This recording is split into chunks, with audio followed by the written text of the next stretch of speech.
Go. What's up, Wiffle Ballers?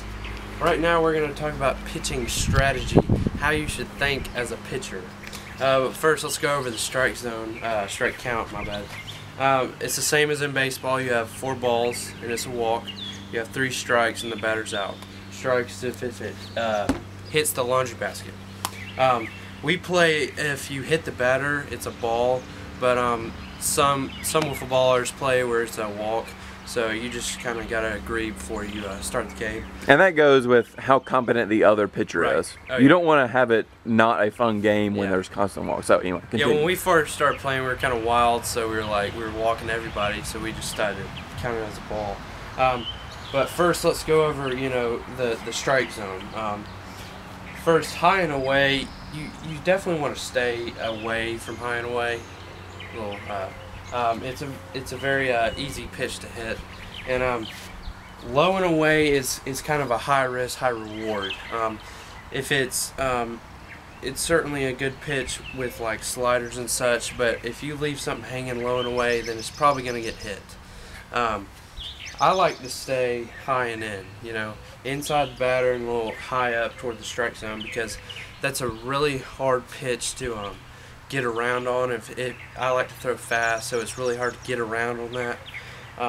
And then inside and low is just kind of it's definitely a good spot to hit, because it's certainly hard to get it up and all the way around. How should you approach aiming your breaking balls? Breaking balls.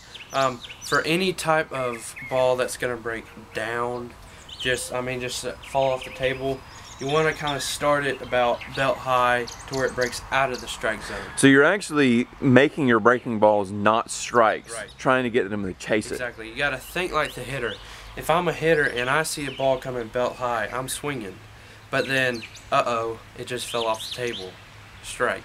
Which is what the reference to a hanging pitch is, when it breaks too early. Yeah. And so it's right belt high at the end of the pitch. Yeah, usually you can find those in the trees over there, but you definitely want to make sure you flick your wrist and break it off the strike zone. Alright, and then for any pitch that kind of breaks away, it's kind of the same concept.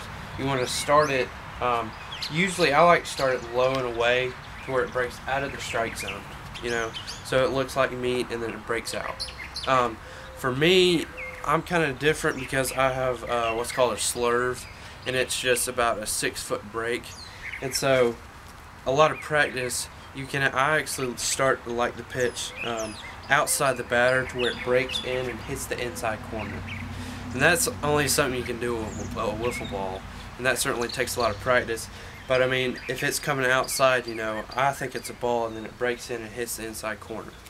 And then for fastballs, you definitely want to stay away from low and middle. You want to stay high, and usually I like to stay very in or low and away with my fastballs. And then your change-ups, definitely throw them inside or low, because if you throw a change-up down the middle and the pitcher, the hitter sees it, find that in the trees. And change-ups should be used limited. Change-ups are just a contrast against fastballs. Yeah. So if you see them swinging quick enough to keep up with their fastballs, that's when you bring in a change-up. You don't have a change-up just like as your normal repertoire. And fastball, and what you're trying to say is that like fastballs are so effective in wiffle ball, because you have such a short distance from the mound to the plate, that you're only going for contrast. So like I like to throw change-ups when the count is like 2-2. And they have a really fast swing, or like say they fouled off my fastballs, so they know the speed, and it's like a count's 2-2 or 3-1, and you need something that's accurate, but they're going to catch up your fastball. That's when you mix in a changeup. Yeah. So let's go on to a sample like batter that I go through. Yeah. All right. So the count 0-0. I always like to start off with a fastball. I like to get ahead in the count.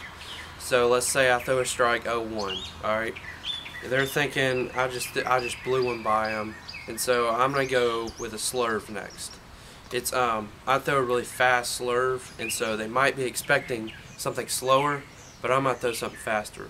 So that nasty slurve comes in, hits the inside corner, I'm 0-2. Alright? And as a batter, you're thinking, I gotta make contact. And so I'm gonna throw something out of the strike zone. I mean, something that's unhittable. So you're going to try to get them to chase it, Right. and you're going to lessen the risk of a home run. Because 0-2, you're ahead. You still have 4 balls you can throw. So I might throw something out of the strike zone. I might throw a sinker in the dirt. I might throw a slider way outside, you know, try to make them chase. Because they're getting nervous because it's 0-2. But so let's say they let it go and watch a ball, so it's 1-2 now. So I'm still thinking, I'm still not going to throw a strike because they're trying to protect the plate. And so I might throw another slider outside or a really high fastball. But so let's say they're a really patient hitter and they go 2-2. Alright, so I'm starting to think I need to start throwing a strike. So I'm probably going to go 2-2 count. Probably something that's going to look like a strike but breaks out. So I might throw a sinker down the middle that breaks off the table. That, let's say that gets them, so strikeout. But let's say you get behind in the count, so let's say it's 2-0, a new batter. You definitely want to start throwing strikes. Start throwing a slurve that'll break in, or a low and away fastball, something like that, just to get a strike going. So it's 2-1, and you throw another ball, it's 3-1. 3-1 is a hitter's count. It's got to be down the middle for them to crush it. So definitely stay away from any kind of middle or high and away, and just. That's when you gotta bring out the really accurate, hard, stinking cheese fastball. Yeah, but you definitely don't want to lay it down the middle because it's 3-1 is hitter's count. You want to stay low and away or low and in, and then 3-2. This is when you bring out your bread and butter. Oh yeah. So you have a money ball, breaking ball. Yeah. For me, it's the slurve. I mean, just make them look silly. Hit the inside corner. For Nate, it's the Wiffle change.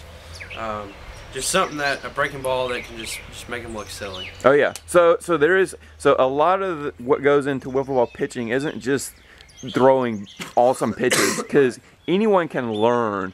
No matter how awesome your pitch is, any good batter can do it. So the key is to mix it up and think strategically to make sure your pitches don't get worn out. And think what the batter is thinking. You know, what would you think if you were the batter when you're pitching? Awesome. Well, let's dive into the actual pitches.